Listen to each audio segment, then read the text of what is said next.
Bonjour et bienvenue dans C'est le week-end, notre émission consacrée à la culture et aux loisirs en Charente. Cette semaine, nous vous avons concocté un numéro spécial vacances. Aurélie Delage, la directrice du Mégarama, nous parlera dans un instant des films à ne pas rater au cinéma. Nous irons aussi faire un tour en Dordogne pour l'opération Châteaux en Fête.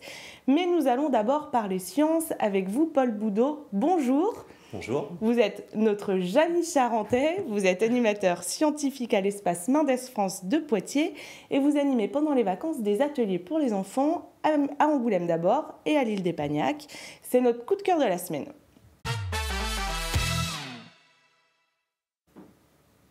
Une dizaine d'ateliers baptisés les Curioses de printemps, c'est donc ce que propose l'espace Mendes France pour ses vacances de Pâques. Cette semaine, c'était à Angoulême, dans les locaux de l'ancienne INSPE, rue de Montmoreau. La semaine prochaine, on prendra la direction de l'île d'Épagnac. Paul, qu'allez-vous faire découvrir aux enfants lundi, mardi et jeudi ? On est plutôt sur une thématique liée à l'espace et à la physique. Donc on va avoir des choses sur les planètes, des choses sur la lumière, des choses aussi sur les bulles de savon pour les plus petits. Donc on a en tout 6 ateliers du 17 au 20 avril à la médiathèque de l'île d'Épagnac. Alors ces ateliers s'adressent aux enfants de 4 à 12 ans. Comment est-ce qu'on parle de science aux enfants dès 4 ans ? C'est là tout l'enjeu. En fonction du public, on va devoir trouver la bonne tournure, des images parlantes aussi bien pour des enfants de 4 ans, donc avec un langage simple, des images qui vont être ancrées dans leur quotidien, jusqu'à un public pré-ado, ado, voire adulte. Est-ce qu'il faut être déjà un peu doué en sciences pour participer à vos ateliers ? Mais pas du tout. Alors, je crois que vous nous avez emmené quelques expériences qu'on va pouvoir tester. Vous avez besoin d'un cobaye pour la première, c'est ça ? Aurélie, je sais pas, mais en tout cas d'une participante. Alors, Aurélie, moi, je suis pas douée en sciences, donc Paul. très bien. Vous avez ici à votre disposition des trombones, je vous en laisse un. Et je vais vous demander de le lâcher directement dans la petite gamelle d'eau en essayant de le faire flotter. D'après vous, est-ce qu'il va flotter ou est-ce qu'il va couler ? Déjà, on est des scientifiques, on fait des hypothèses. Je ne sais pas trop comment il peut flotter, mais bon, essayons. Essayons. Et Sans alors, surprise, verdict, il a coulé. le trombone coule, il est en métal. Si maintenant je m'amuse à mettre le trombone comme ça sur le bout de mon doigt, et si je le dépose très délicatement à la surface de l'eau,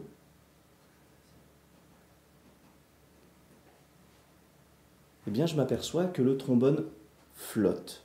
Et si je regarde d'encore plus près, je m'aperçois que l'eau à sa surface se déforme.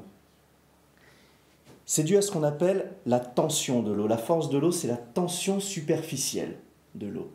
L'eau, comme tout ce qui nous entoure, elle est constituée de petites particules, ce qu'on appelle des molécules. Les molécules d'eau qui sont liées entre elles, par la tête, par les côtés, par les pieds, en diagonale, partout. Sauf à la surface. À la surface, évidemment, il y a de l'air au-dessus, donc les molécules d'eau ne peuvent pas se lier par leur tête. Donc elles vont être un petit peu plus fortes. Il va y avoir comme une peau à la surface, comme un mur. C'est la fameuse tension superficielle. Et on a des animaux dans la nature, les fameuses géridées, les espèces de petites araignées d'eau, là, ce qu'on appelle les araignées d'eau communément, qui se servent de cette tension superficielle pour prendre appui à la surface de l'eau, pour se déplacer. Et c'est ce qui se passe avec le petit trombone ici. Le trombone prend appui à la surface de l'eau, on voit l'eau qui se déforme légèrement, et si jamais je viens appliquer une pression avec le bout de mon doigt, je casse la tension superficielle de l'eau, et le trombone coule. Donc on peut aussi faire couler les araignées quand on leur appuie dessus ? Alors j'ai pas fait l'expérience, mais on peut le supposer, oui. Aurélie, vous pouvez retourner à votre pupitre. Vous nous avez amené une deuxième expérience, Paul, dans une bouteille à côté de vous. Qu'est-ce qu'on y trouve ? Je vous ai amené un petit objet assez étonnant qui s'appelle un ludion. Si je vous demande de dire au Ludion de descendre. Descend, Ludion. C'est fou, il descend. Et si maintenant on lui demande de remonter, Monte. il remonte. Alors, vous l'avez compris. Vous avez appuyé avec votre doigt, non? J'ai appuyé avec mes doigts sur la bouteille, j'ai exercé une pression sur la bouteille. Alors, si on regarde d'un petit peu plus près comment est fait le Ludion, hop, j'ai utilisé une paille courbée, des petits trombones pour lester la paille, petit morceau de scotch pour maintenir le tout. À l'intérieur de ma paille, j'ai une petite bulle d'air. Lorsque j'appuie sur ma bouteille, je vais faire rentrer de l'eau à l'intérieur de la paille. Cette eau va, elle aussi, exercer une pression sur la bulle d'air qui va se réduire, son volume va diminuer, et son volume diminuant, eh bien, les petits trombones vont permettre au Ludion de couler. Et ça, c'est dû à deux choses. C'est dû à la capacité de l'air à se compresser, à se comprimer. Avec ma seringue ici, quand j'appuie, je vois bien que l'air est compressible. Si maintenant je fais la même chose avec de l'eau, et bien là je peux appuyer de toutes mes forces. L'eau n'est pas compressible. Et donc lorsque j'appuie sur la bouteille, l'eau n'a qu'une seule solution, rentrer dans la paille et venir comprimer l'air. C'est exactement ce qui se passe quand on fait de la plongée par exemple. Lorsqu'on descend, quand on se rapproche un peu trop près d'un rocher, on va gonfler un petit peu les poumons, on remonte. Si on remonte trop, on souffle, le volume des poumons se réduit, on se rapproche du rocher. C'est ce qu'on appelle le poumon ballast. C'est la même chose que les ballasts des sous-marins. C'est le Ludion. Très bien, eh bien merci Paul. Je voudrais qu'on parle un petit peu de l'espace Mendes France, parce que vous ne donnez pas des ateliers que pendant les vacances et pas que à Angoulême. C'est quoi la mission de cet espace? Alors l'espace Mendes France, déjà c'est un centre de culture scientifique, technique et industrielle. Ça fait beaucoup de mots. Et c'est normal parce qu'il se passe plein de choses à l'espace Mendes France. D'abord, l'objectif, c'est de rendre les sciences au sens très large accessibles. Accessibles au plus grand nombre, être à l'intermédiaire entre le monde de la recherche et le public au sens large. Et pour ça, l'EMF, à travers ses différents services, va proposer tout un éventail d'activités, des animations scientifiques, des ateliers scientifiques, des expositions, des conférences, de la création artistique. Et tout ça, c'est déployé sur les 4 départements de l'ex-Poitou-Charentes. Voilà, et pour coller au plus près des territoires, l'EMF, qui a son siège à Poitiers, vous l'avez rappelé tout à l'heure, avec le planétarium, les salles d'exposition, d'animation. L'Espace Mendes France a lancé depuis plus d'une dizaine d'années maintenant une délégation charentaise avec un bureau à Saintes et un autre à Angoulême. Et je tiens à préciser une dernière chose tant que je suis avec vous, et ça j'y tiens vraiment. Je salue le travail aussi de toute l'équipe de l'Espace Mendes France, tous mes collègues qui font un boulot génial, qui s'investissent énormément. Et évidemment, tout ça, ce ne serait pas possible sans le soutien de tous nos partenaires. Alors, je pense notamment à Poitiers, Grand Poitiers, la région Nouvelle-Aquitaine, les labos de recherche avec qui on collabore depuis de nombreuses années, les structures scolaires, culturelles, l'Université de Poitiers, les INSPE. Et je pense aussi à l'IUT d'Angoulême qui va bientôt nous accueillir. On est en plein déménagement en ce moment. Et c'est là-bas que nous aurons le plaisir, dans quelques semaines, de proposer nos activités, nos ateliers scientifiques des vacances scolaires. Très bien. À partir de cet été? À partir de cet été. Ok. Vous vous déplacez dans toute la Charente, sinon... Charente-Maritime. Charente-Maritime. Très bien. Je vous remercie, Paul. Les Curieuses de printemps, c'est lundi 17, mardi 18 et jeudi 20 avril à l'île d'Épagnac. Chaque atelier coûte 4 € et il faut obligatoirement s'inscrire sur les sites de l'Espace Mendes France en cliquant sur l'onglet billetterie.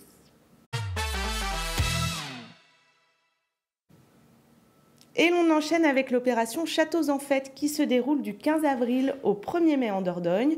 70 châteaux au total vont se mettre en scène durant cette quinzaine de jours.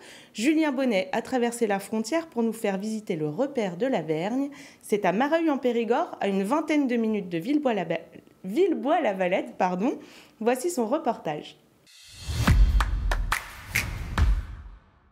Le repère était une garnison avec quelques individus, on peut imaginer moins de 10, de 7 à 8, qui dépendaient donc de Mareuil et de Bernardière, du château de Bernardière, qui est à 3 km d'ici, et qui était la grosse plateforme le long de la Nisonne. À l'origine, il n'y avait que la tour qui existait, qui était là en tant que verrou, pour contraindre, paraît-il, les Anglais, mais aussi les brigands de toutes sortes qu'il y avait au XIIIe siècle, ne serait-ce que les petits chefs locaux qui se bagarraient beaucoup. On avait le sang un peu bouillonnant à l'époque, déjà. Pour cette année, la 3e édition de Châteaux en fête, on accueille de nouveau un sonneur de cornemuse, avec un jeune duo de danseurs qui, l'année dernière, sont tombés sous le charme de la Vergne et qui m'ont dit « Madame Allard, est-ce qu'on pourrait danser sur des airs de cornemuse ?» J'ai ouvert les grands yeux et puis je leur ai dit oui, si vous en avez envie. La cornemuse étant un instrument de marche qui entraînait les troupes écossaises, on va marcher derrière la cornemuse et on va découvrir ce que les danseurs nous ont préparé tout autour de la maison. Dans la foulée, nous avons fait appel à une association, Les Échappées Vertes, à préparer d'abord un jeu de piste de découverte sur l'exploitation et le domaine de la Vergne, et puis des veillées comptées. Le 22 et 29 au soir, nous avons une conteuse conférencière qui va œuvrer. Nous avons aussi des expositions de peinture et de graphisme dans le Cuvier de la Vergne, des stages de dessin à la plume par Silvio qui est là en exposition. Ensuite, nous aurons des balades avec des ânes. Pour que ce soit vraiment la fête pour les enfants, c'était génial. Donc, on a 2 types de balades. Une de 5 km, un grand tour sur le Causse en face de la maison. Et puis, une plus petite de 2 km. Et puis, j'ai oublié quelque chose d'important pour les enfants, c'est que nous avons fait venir une crêpière qui vient venir régaler les enfants à la descente des ânes. Ils en auront sûrement très besoin. Et tant qu'à être en Dordogne, on n'oubliera pas de se faire une bonne table. À Mareuil, on n'est pas très loin de Brantôme ou de Nontron.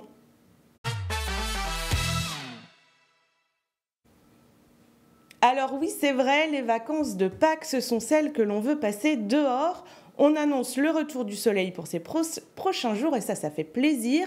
Mais les soirées sont encore fraîches, on peut donc trouver refuge au cinéma. Aurélie Delage, bonjour. Bonjour. Rebonjour, puisqu'on vous a vu sur les expériences précédentes. Vous aviez encore beaucoup de coups de cœur cette semaine dans la programmation, mais nous, on vous a demandé de faire un choix. Et votre top 1, c'est Super Mario Bros, le film. On lance un extrait.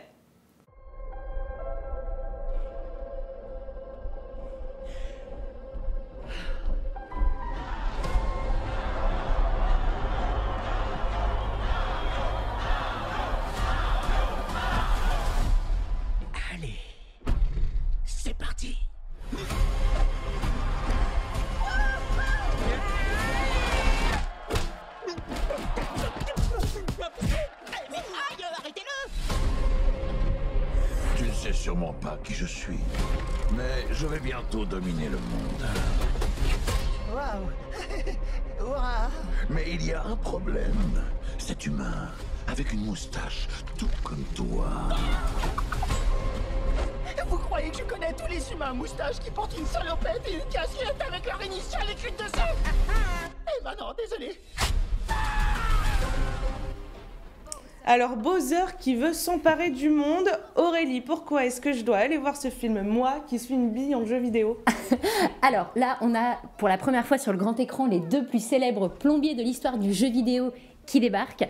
Pas besoin de connaître la saga. Alors évidemment, les fans vont reconnaître les personnages, l'adorable petit champignon Todd, la princesse Peach. Voilà.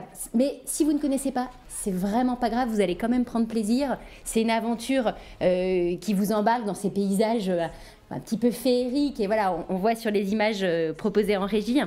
C'est la première collaboration qu'on a entre Nintendo et le studio Illumination, à qui on doit la saga Moi moche et méchant, Tous en scène, Comme des bêtes, qui ont été vraiment des succès de l'histoire de l'animation. Et là, voilà, il faut dire qu'on a un démarrage record dans le monde, mais aussi en France. On était à plus d'1 300 000 entrées au dimanche soir de la première semaine, ce qui est absolument énorme, alors que toute la France n'est pas encore en période de vacances. Donc vraiment, on s'attend à un gros succès, petit et grand. Pas besoin d'avoir d'enfants, c'est familial, mais on a des adultes qui viennent sans enfants, c'est absolument pas un souci. Vraiment, on passe un bon moment et on s'évade. Et ça donne presque envie de reprendre les manettes au final. C'est ça, il y a quand même un petit côté de nostalgie aussi qui plaît à beaucoup. Donc vraiment, venez voir Mario. Ok, votre deuxième choix, pour les plus grands cette fois, c'est Les Trois Mousquetaires d'Artagnan, de Martin Bourboulon. Alors, c'est un peu risqué d'adapter le plus célèbre roman d'Alexandre Dumas au cinéma. Est-ce que ça marche quand même, ce film ? Alors, ça fonctionne très bien. C'est pourtant c'est une relecture effectivement d'Alexandre Dumas qui a déjà été adapté une 30aine de fois au cinéma. Donc, on pourrait se dire, oh là là, on reprend encore, c'est re... Là, on a quand même un super casting. Faut dire que c'est un budget, une préparation de très très grande ampleur, avec 72 millions d'euros pour le diptyque, puisque là, on a le premier volet qui est sorti mercredi 5 avril. La suite est attendue pour la fin d'année 2023. Donc vraiment, vous passerez un super moment. Il y a un choix qui a été fait autour des lieux de tournage en prise réelle, notamment en Île-de-France, en Bretagne, en Bourgogne, en Normandie. Vraiment, là, il y a un souhait du réalisme qui a été fait par le réalisateur, donc Martin Bourboulon, à qui on doit Papa ou Maman, la saga, ou aussi Eiffel, qui avait eu un gros succès à Angoulême. C'est quand même 9 mois de préparation, 8 mois de tournage, une équipe de plus de 300 personnes. Vraiment un projet d'ampleur. Et restez bien jusqu'à la fin du générique. Vous avez un petit indice pour la suite. D'accord, ok. Ce casting, vous en avez touché 2 mots. Donc François Civil dans le rôle d'Artagnan. François Civil, c'est le petit chouchou de Cédric Clapiche.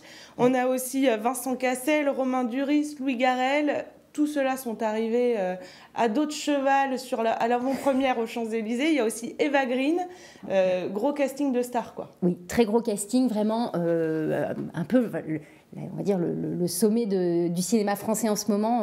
Et voilà, c'est aussi un petit peu ça qui justifie une partie du budget. Donc vraiment, tout le monde y trouve son compte et ces petits chouchous, on va les retrouver à l'écran. Ok. Et alors enfin, pour les plus petits, vous nous conseillez Le Petit Hérisson dans la brume et Autre merveille. Est-ce que vous pouvez nous dire de quoi il s'agit ? Alors, c'est donc complètement différent de ce que je vous ai présenté avec Mario, puisque là, on est sur un programme de courts-métrages, de 4 courts-métrages, donc à partir de 3 ans. Là, c'est vraiment une sélection faite pour le plus jeune public, puisqu'on sait qu'un film comme Mario qui fait 1h30, c'est pas forcément adapté à des tout petits pour des questions d'attention et de patience, ce qui est tout à fait logique. Donc là, c'est 4 courts-métrages, donc une durée de 40 minutes au total, qui ont été réalisés entre 1967 et 1982. Alors on pourrait se dire, oh là là, mais c'est très vieux. Pas du tout, c'est complètement actuel, c'est hyper poétique. Et ça a été, ce programme de court-métrage est présenté pour la première fois en version française. Ça, c'est une chance parce que c'est un programme russe au départ. Donc, il n'avait jamais été édité en France. Il a quand même été élu meilleur film de tous les temps par 140 animateurs du monde entier à l'occasion d'un festival au Japon en 2003.